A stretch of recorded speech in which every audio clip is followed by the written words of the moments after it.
mais dis-moi que c'est une blague. Même au PSG, il l'a pas faite celle-là. Mbappé ne veut plus rejouer au Bernabéu. Je pensais que c'était ton club de cœur. Je pensais que le Bernabéu, c'était le stade dans lequel tu rêvais de jouer depuis toutes ces années. Et maintenant tu veux plus jouer là-bas. Sous prétexte qu'apparemment Monsieur Mbappé s'est fait un peu siffler, il s'est fait un peu chahuter sur ses derniers matchs au Bernabéu. Maintenant il veut plus rejouer là-bas. Donc maintenant, si on fait les comptes les gars, si on fait les comptes, Mbappé veut plus jouer voulait pas jouer le Classico. Il veut plus jouer au Bernabéu. Voilà, maintenant ça va se passer comment les gars? Ça va se passer comment en fait cette fin de saison d'Mbappé? Monsieur Mbappé va choisir ses matchs? Si le match est à sa convenance ou pas? Si le match est suffisamment intéressant pour lui ou pas en fait, c'est ça? C'est devenu des matchs à la carte, il va choisir, il y a quoi dans le menu? Est-ce que c'est au Bernabéu ou pas? C'est contre qui? C'est quel adversaire? C'est si...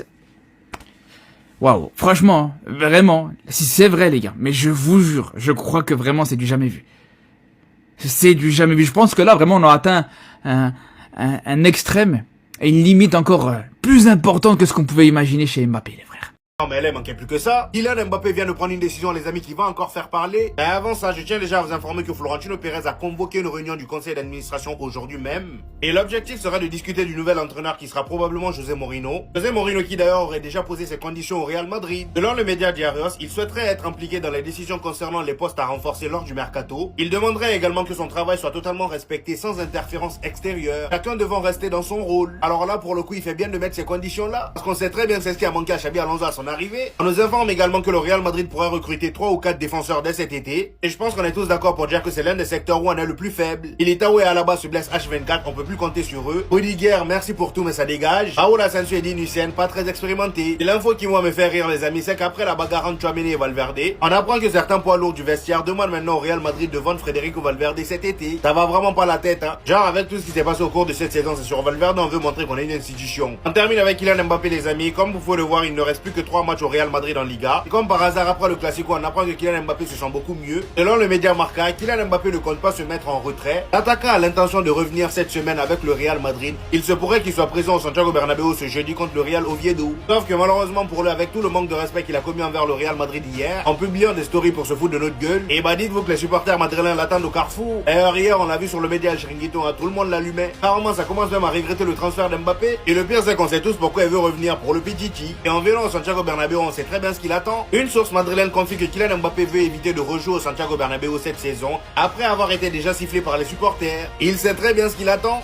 C'est l'information la plus saisissante, bouleversante et conséquente de la journée. Et tellement l'information par rapport à Mbappé, elle me renverse l'esprit, me pose des questions. Est-ce que je suis un homme ou est-ce que je suis une femme? Le mec il trouve un prétexte juste pour redire que c'est un trans. Bref. Une source madrilène confie que Kylian Mbappé veut éviter de rejouer au Santiago Bernabéu cette saison, après avoir déjà été sifflé par les supporters. MBB Rico. Là, on dit clairement que Kylian Mbappé boude. Parce que les supporters l'ont sifflé vu son niveau pittoresque. Ils l'ont aussi sifflé parce que Mbappé veut faire des twists comme Tchouaméni. Mais plus sérieusement, c'est plus jamais vu dans l'histoire de l'animation japonaise. Mbappé boude le Real de Madrid. Il a prétexté une blessure. En fait, c'est plus jamais vu dans l'histoire. En fait, j'applaudis carrément. Parce qu'en fait, les Madrilènes nous parlaient d'institutions, de hiérarchie, d'ordre. Que nenni. Ça n'existe pas, c'est faux. C'est de la fabulation. Mbappé, l'autin, croit vraiment que c'est un dictateur. Mais c'est un dictateur pour de vrai. Staline. Mussolini. Prenez de la graine. Prenez des graines. Ingurgitez des graines. Prenez des shakers de graines. Parce qu'en face, il y a Kylian Mbappé, l'autin. Officiel, Kylian Mbappé est la pire chose qui soit arrivée au Real Madrid ces dernières années. Le melon du mec est tellement énorme que même dans une soirée où le protagonisme appartenait à ses coéquipiers sur le terrain qui se faisaient malaxer, il a quand même trouvé le moyen d'attirer toutes les caméras vers lui en plein match en postant une story de la rencontre non pas à la première ou à la 5e minute, non, mais à la 35e minute, affichant donc bien le résultat qui était de 2-0 en faveur du Barça, sans oublier le petit emoji cœur blanc bien ironique qui nous rappelle les heures les plus sombres de son passage au PSG avec la fameuse story Pivot Gang. Et vous savez, ça aurait pu s'arrêter là, mais les gars, c'est mal connaître le kick. Parce que ce matin, alors que la défaite d'hier et que les images des supporters / joueurs du Barça célébrant leur victoire en championnat étaient encore toutes fraîches dans nos têtes de supporters madrilènes, Kylian Mbappé a eu la brillante idée de rajouter une couche supplémentaire en postant une nouvelle story de lui à la salle avec un grand sourire en coin, l'air de dire bah alors c'est toujours moi le problème, mais bien sûr que oui t'es le problème. Pour la simple et bonne raison que si t'en étais pas un, jamais de la vie t'aurais fait ces stories de chippy, tu serais resté dans ton coin le temps que toute cette histoire se tasse sans aggraver les choses. C'est la première fois de l'histoire de Madrid que Pérez est dans cet état. En une conférence de presse, il a détruit tout ce que les médias nous disaient depuis des mois. Il nous a dit la vérité sur l'arrivée de Mourinho et la bagarre entre Tchouaméni et Valverde. Et enfin, il a tenu des déclarations qui étaient à la limite de la menace. Et avant de voir cette folie ensemble, si tu quitteras jamais le train Madrid, n'hésite pas à t'abonner, c'est reparti. D'entrée de jeu, il n'a pas perdu de temps, il a annoncé de nouvelles élections à Madrid. Pour lui, c'est clair, il est le plus grand président du monde et ceux qui veulent le tuer doivent se présenter. Comme il le dit lui-même, je vais éradiquer tous les démons qui nuisent au Real Madrid. Et pour justifier tout ça, il nous a donné des exemples où les médias ont tenté de nous monter contre lui. On nous avait dit que le Bernabéu avait coûté beaucoup plus cher que ce n'était prévu à la base. Eh bien, selon lui, c'était complètement faux depuis le départ. À un moment, il nous dit l'un des articles a été écrit par une femme, je ne sais même pas si elle connaît le football. Bref, concernant la bagarre entre Valverde et Tchouaméni, pour lui, c'est quelque chose de très normal parce que ça s'est déjà passé à Madrid. Et en parallèle, alors qu'on nous avait confirmé l'arrivée de Mourinho, selon lui, nous n'en sommes pas encore du tout là. En résumé, il a voulu nous faire comprendre que Madrid n'était pas dans une mauvaise situation et s'il doit se battre contre tout le monde, il le fera. Encore une fois, le connaissant bien, il a encore évoqué l'affaire Negreira et pour lui, c'est la raison pour laquelle Madrid ne gagne pas de Liga. De votre côté, n'hésitez pas à me donner vos avis sur cette déclaration. En attendant, c'était votre gars Silas pour un nouveau banger. Le mec est trop fort. Je baisse les bras. Voici la nouvelle story de Kylian Mbappé au lendemain du Classico. Alors que toute la soirée, il a déjà été un sujet de polémique. Bien plus d'ailleurs que la défaite en elle-même du Real Madrid. La communauté football se plaignant du fait qu'il attendait que ça. Donc on parle de la défaite du Real Madrid vu qu'il a posté Hala Madrid quand le Real Madrid perdait 2-0 et non pas avant. Comme un message qui dit, vous voyez sans moi. Ce matin, vous allez me dire simple story, à la salle d'entraînement, sourire aux lèvres, voulant montrer que lui de son côté, il ne lâche pas. Parce qu'Arbeloa aurait accordé un jour de congé à son équipe dans l'entièreté. Mais après la défaite du club hier soir, il montre que lui, il est là.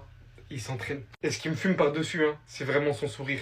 Et à quel point ça saute aux yeux de voir qu'il se venge littéralement d'une partie. Personnellement, comme je vous l'ai dit hier soir, au vu de tous ceux qu'il se prend depuis 2 semaines, certes mal placé vu qu'on est en plein classico, mais au bout d'un moment, il montre qu'il n'est pas un bouc émissaire. Et franchement, beaucoup auraient réagi de la même manière. Maintenant, les supporters qui savent faire la part des choses, et je m'y inclus dedans, c'est tout simplement d'attendre une réaction sportivement parlant de Kylian Mbappé et en espérant tout simplement qu'il va se mettre à la hauteur du football moderne, du travail qu'un joueur doit avoir sans et avec le ballon de nos jours. Et le jour venu, si ce n'est toujours pas le cas, alors je saurai faire la part des choses également à ce moment.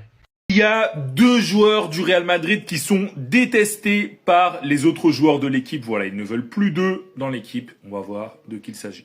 On a pas mal d'informations sur ce qui se passe dans le vestiaire du Real Madrid dernièrement. Voilà, vous avez vu les bagarres, les joueurs qui ne s'entendent pas avec Arbeloa. Et là, on a une nouvelle information très intéressante. Donc, il y a 2 joueurs que le vestiaire ne peut tout simplement plus voir. Le premier, c'est Fede Valverde. Depuis le début de la saison, il a perdu le respect des autres joueurs du Real Madrid. Et c'est simple, ils ne le veulent plus dans l'équipe. Voilà, je vous mets la source, Defensa Central, qui cite Ramon Alvarez de Mon, qui est un journaliste très bien renseigné sur le Real Madrid. Et le deuxième, vous vous en doutiez, c'est Kylian Mbappé. Alors lui, il était plutôt apprécié, mais voilà, son comportement ces dernières semaines, son voyage, ses publications sur les réseaux sociaux, eh bien, elles ont clairement agacé beaucoup de ses coéquipiers du Real Madrid. Là aussi, je vous mets la source, le vestiaire du Real Madrid lâche Kylian Mbappé. Donc voilà, non seulement il est très critiqué par la presse espagnole voilà, pour ses prestations, pour son comportement, mais aussi par ses coéquipiers. Par contre, voilà, il ne va pas partir cet été, il ne sera pas vendu, ça c'est évident, c'est sûr à 100%. Par contre, Valverde, il y a une possibilité qu'il parte de plus en plus réelle, voilà, qui prend de plus en plus d'ampleur à Madrid. D'ailleurs, si tu es fan du Real Madrid, est-ce qu'en cas de grosse offre pour Valverde, mettons 80 millions d'euros par exemple, est-ce que tu penses que le club doit le vendre, oui ou non? Dis-moi toi en commentaire et si tu vas être au courant de toute l'actu des merengues, comme d'habitude, je t'invite à t'abonner. Le Real Madrid ne fera aucun changement dans les secteurs offensifs pour la saison prochaine. Donc le Real Madrid estime que l'attaque n'a pas besoin de changement majeur. Nico Paz et le jeune Henrik reviendront au club du Real. Donc Vini, Mbappé, Jude Bellingham restent le trio d'attaque titulaire la saison prochaine. Donc voilà, il n'y aura pas de nouvelle arrivée en attaque du côté du Real. Mais surtout, il pourra avoir là des modifications et des arrivées. C'est en défense. La priorité du Real Madrid est de renforcer vraiment la défense qui a été le gros point faible cette saison. 3 ou 4 signatures clés pour être réalisées l'été prochain. On va parler cette fois-ci du coach Mourinho parce qu'on sait que c'est lui qui a de grandes chances de devenir le coach du Real. Et c'est quasiment fait. Le Real Madrid a maintenant formulé une offre à José Mourinho. Donc l'annonce officielle devra intervenir certainement en fin de saison. Des nouvelles également concernant Kylian Mbappé qui était forfait hier pour le Classico. Tiens, aujourd'hui il a sorti une photo là, il y a quelques minutes sur son compte Instagram. Donc l'équipe a un jour de repos aujourd'hui, pas d'entraînement, mais lui, il était dans la salle de musculation. Et on finit avec le prochain match du Real Madrid parce que oui, la Liga n'est plus possible pour être remportée. Mais il reste encore 3 matchs à disputer. Prochain match un jeudi soir à 21h30 au Bernabéu contre le Real Oviedo, les derniers. La carrière et même la vie de Mbappé reposent entièrement sur cet été. Parce que le constat est qu'à l'heure actuelle, en club, c'est tout sauf une légende. Et tout ce qui fait encore de lui ce qu'il est aujourd'hui, c'est la Coupe du Monde. Au Paris Saint-Germain, malgré tous les buts qu'il a pu mettre extra-sportivement, il a laissé une mauvaise trace. Je préfère même pas énumérer toutes les dingueries qu'il a proposées, que ce soit en communication, en conférence de presse, sur ses réseaux sociaux, ou même l'attitude qu'il proposait parfois bord terrain ou même sur le terrain. Et même sportivement, force est de constater que le PSG se porte beaucoup mieux depuis le départ de Kylian Mbappé. Et du côté du Real Madrid, c'est encore une fois la même histoire. L'équipe se portait bien mieux avant son arrivée. Après oui, c'est pas le seul problème, mais encore une fois, en dehors du terrain, extra-sportivement, la communication, elle est désastreuse. Ce mec, c'est le vice en personne. À 2-0, il poste une story à la Madrid. En fait, il nargue son équipe. Une équipe qui est en train de jouer un classico, on rappelle, face au rival historique. Un match en plus qu'il aurait pu jouer. Parce qu'on apprend juste que de base, dans les plans, il devait être remplaçant et qu'il était apte à jouer. Donc déjà, au moins, il aurait dû être bord terrain. Et que non, en fait, quand il a appris qu'il était remplaçant, il a quitté l'entraînement en disant qu'il était soi-disant blessé. Donc aujourd'hui, on va parler français. Tout ce qui fait de Mbappé, Mbappé. Ce fait qu'on estime encore Mbappé aujourd'hui, c'est grâce à la Coupe du Monde. Si cet été, il fait pas une bonne Coupe du Monde, en fait, qu'est-ce qui permettra encore de placer Mbappé parmi les plus grands? Qu'est-ce qui me permettra d'encore mettre Mbappé en avant, malgré les buts, même si stats. Si au final, tu peux pas gagner ton équipe, le football, c'est avant tout un sport collectif, on s'en fout. Donc cet été, mon gars, on t'aura à l'œil. Et moi, je suis persuadé qu'il fera pas une bonne Coupe du Monde. On s'attrape dans 2 mois.